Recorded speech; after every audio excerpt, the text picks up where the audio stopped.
Chananan, chananan. Is SportsCenter.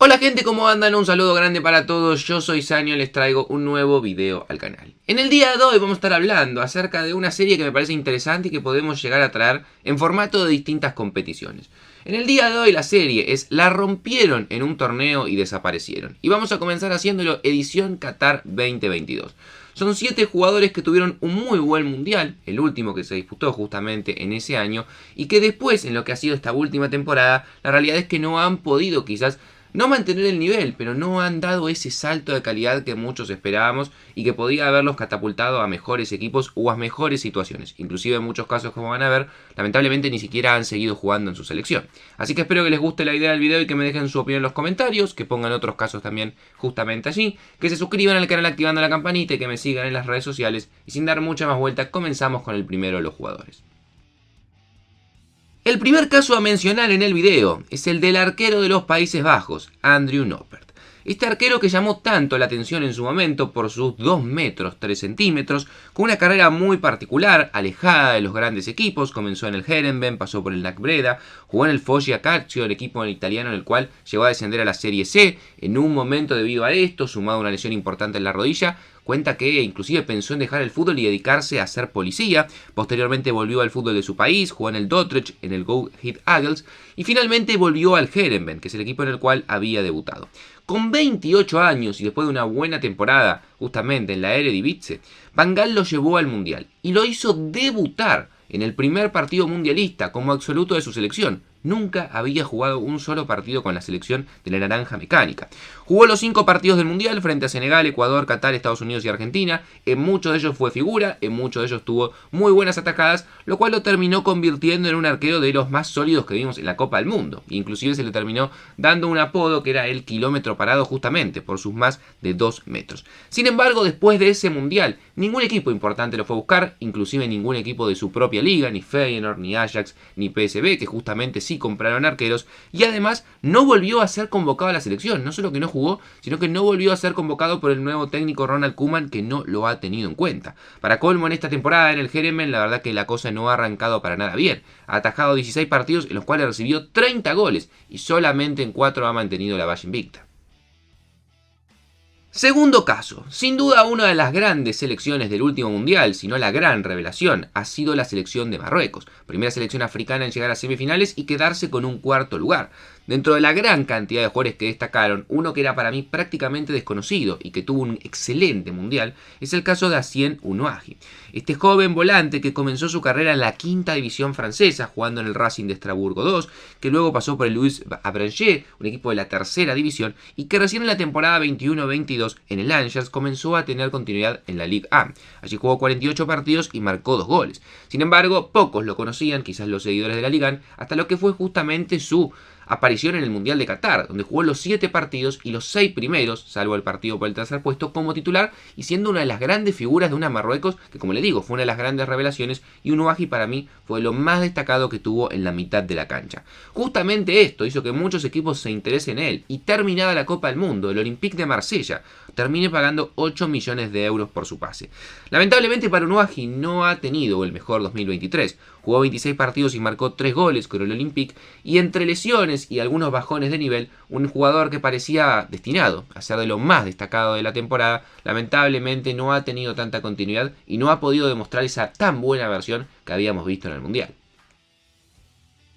Siguiente caso, y nos vamos ahora a hablar acerca de un futbolista australiano. Su nombre es Harry Souttar. Este defensor de casi 2 metros, 1,98 m para ser precisos, que comenzó su carrera en el Dundee de Escocia, él en realidad nace allí, más allá que representa los colores de Australia, juega en el Stoke City, en el Fleetwood, y justamente cuando estaba en Qatar, se encontraba jugando en el Stoke City, y jugó los 4 partidos del Mundial como titular, los 4 que estuvo Australia hasta caer en los octavos frente a Argentina. Y sobre todo en la victoria 1-0 frente a Túnez y en la victoria 1-0 frente a Dinamarca, fue realmente un muro infranqueable para que Australia no reciba goles, gane los 2 partidos y logre clasificar a los octavos de final. Ese tan buen nivel que mostró en la Copa del Mundo hizo que el Leicester City pague 17 millones de euros por su pase. Lamentablemente para Souttar y para el Leicester, la verdad es que no funcionó para nada bien. Jugó 16 partidos en todo el año 2023. Comenzó como titular apenas lo ficharon, algunos errores y bajo nivel hicieron que pierda el lugar. Posteriormente el Leicester termina descendiendo y actualmente en Championship, donde el equipo la verdad es una maquinita que seguramente se encamina al ascenso, salvo que pase algo raro, Southard no ha jugado prácticamente nada, solamente 4 partidos y todos ingresando desde el banco de suplente. Siguiente caso, y vamos a hablar acerca de uno de los goleadores que tenía en su momento la Copa del Mundo, que es el caso de Woo Sun-Chu. Este delantero centro de 25 años que representa los colores de Corea del Sur, que jugó casi toda su carrera en la liga local, y la verdad que lo hizo muy bien. Comenzó en el FC Anyang, después llegó al Incheon Sangmu, donde jugó 51 partidos, marcando 21 goles, y llegó al Mundial de Qatar jugando en el Jeonbuk Hyundai, donde había marcado 23 goles en 59 partidos, y era el goleador de la liga local, por eso lo habían convocado a la Copa del Mundo. En los partidos que jugó, la verdad que lo hizo bien, comenzó siendo suplente y posteriormente se ganó la titularidad debido a un gran nivel y sobre todo también a los 2 goles que marcaría en el partido frente a Ghana. En el caso de Sung Woo-chu, la realidad es que se mantuvo en el fútbol de Corea a pesar de que había intereses de varios equipos europeos por llevárselo, y recién en julio del 2023 el Midtjylland, uno de los equipos más reconocidos del fútbol de Dinamarca, se lo terminó llevando a cambio de 3 millones de euros, donde no ha tenido un mal comienzo, lleva jugado 23 partidos y ha marcado 9 goles, pero claro, está jugando en el fútbol de Dinamarca, no terminó dando el salto a algún equipo de la Bundes o de la Premier como se había especulado después de su mundial. Siguiente caso, y un jugador que a mí particularmente me gustó y mucho en el Mundial, que no lo conocía para nada y que calculo que muy pocos lo tenían en el radar, y que lamentablemente tampoco dio el salto a un equipo europeo y se mantiene en una liga que es muy poco conocida o que realmente no tiene, la verdad, la importancia y el nivel que podríamos llegar a encontrar, que es el caso de Mohamed Kano. Este volante de 29 años y 1,92 m, que jugó para la selección de Arabia Saudita, que a lo largo de su carrera ha jugado en el Al-Ettifaq y actualmente juega en el Al-Hilal, uno de los equipos más importantes, que ha fichado muchos jugadores, dentro de ellos por ejemplo Neymar, y que en el Mundial de Qatar, para mí, en los 3 partidos que jugó frente a Argentina, Polonia y México, lo hizo muy bien, sobre todo en la victoria frente a Argentina y también en el partido con Polonia. Un jugador muy destacado, con muy buena pegada afuera, recuperación, pero también gestión de juego, realmente un volante muy completo, que debido a esos muy buenos partidos que había tenido en Qatar, se especulaba de que iba a abandonar el fútbol de Arabia y finalmente iba a recalar en alguna liga europea, no digo las más grandes, pero sí una liga europea le iba a dar la posibilidad a Kano de poder demostrar su mejor nivel.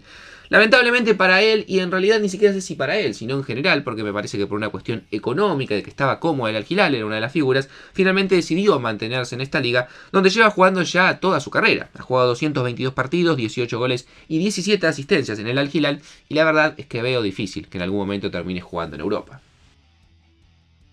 Siguiente caso. Como hablábamos antes de Marruecos, que fue la gran revelación del Mundial, sin duda una de las grandes revelaciones, si no la gran revelación de la fase de grupos, fue Japón. Y lo digo porque de la mano de Mitoma, de Doan, de Asano, lograron algo histórico como fue dejar afuera a Alemania y ganarle tanto a la selección alemana como a la selección española, algo que en los papeles antes de la Copa del Mundo parecía completamente improbable. A pesar de los jugadores que les acabo de mencionar de campo, que lo hicieron de muy buena manera, para mí en esa fase de grupos, el que más destacó y que fue muy importante fue su arquero, Shuichi Gonda. Este arquero que jugó en el Tokio de su país, jugó en el Horn del fútbol de Australia, en el Sagan Tosu de Japón, también en Portimonense de Portugal, y que en el momento del Mundial se encontraba jugando en el Shimu Spurs, un equipo también de la liga japonesa. En el Mundial de Qatar, sin duda, si bien tuvo un error en lo que fue derrota frente a Costa Rica, fue clave y fue para mí la gran figura en los partidos frente a España y Alemania, justamente para que Japón pueda mantener la mayor cantidad de minutos la valla sin recibir goles y terminar ganando ambos partidos. Lamentablemente para él, después de ese tan buen mundial, no solamente se quedó en la liga japonesa, lo cual no me parece algo tan raro, sino que con su equipo descendió a la segunda división de Japón. Hoy en día ataja justamente en la segunda división de ese país. Y además no volvió a ser nunca más convocado a la selección nipona a pesar del gran mundial que había tenido. Y para finalizar, seguramente lo vieron en la tapa del video, y para mí el gran talento que se desperdició de los que destacaron en Qatar, porque es un jugador y puntualmente un arquero que para mí tenía nivel para ser un arquero de un equipo mucho más importante al cual terminó llegando, es el caso de Dominik Livakovic. Este arquero croata de 28 años, que había jugado toda su carrera en el fútbol de su país, primero en el NK Zagreb y desde el año 2016 en el Dinamo Zagreb, el equipo más importante allí, donde ganó muchísimos títulos, atajó casi 300 partidos, y que en Qatar, si bien tuvo algunas dudas en sus comienzos, sobre todo para mí en el partido frente a Bélgica, la verdad es que si no fuese por Lukaku, quizás Croacia hubiese quedado eliminado por algunos errores puntuales de él, frente a Japón y frente a Brasil, en octavos y cuartos de final respectivamente, fue un arquero que fue clave, tanto en los 90 y 120 minutos, como también en la tanda de penales para que Croacia vuelva a una semifinal. Además, fue el arquero que mayor cantidad de goles evitados en promedio por partido tuvo en el Mundial de Qatar. Y si bien siempre estuvo la discusión de si el mejor arquero fue el Dibu Martínez, fue Bono o fue Livakovic, sin duda fueron los tres arqueros más destacados y el croata había sido de lo mejor de la Copa del Mundo. Dicho esto, se especulaba y mucho que una vez finalizado el Mundial iba a dar el salto no solamente a otro equipo europeo, sino a una de las grandes ligas. Se hablaba de que el Bayern Múnich por la lesión de Neuer lo iba a querer, se hablaba de que otros equipos de Premier y demás lo iban a terminar fichando, pero finalmente nada de eso ocurrió. Y para colmo, en julio, finalmente cuando decide irse y sonaba por ejemplo para el Villarreal de España, al menos jugar en un equipo de una de las 5 grandes ligas, se termina yendo a cambio de menos de 7 millones de euros a atajar al Fenerbahce de Turquía, donde hasta el momento lleva atajado 17 partidos. La verdad, una lástima porque creo que Livakovic era un arquero que prometía mucho más y que podría haber atajado en un equipo mucho más importante.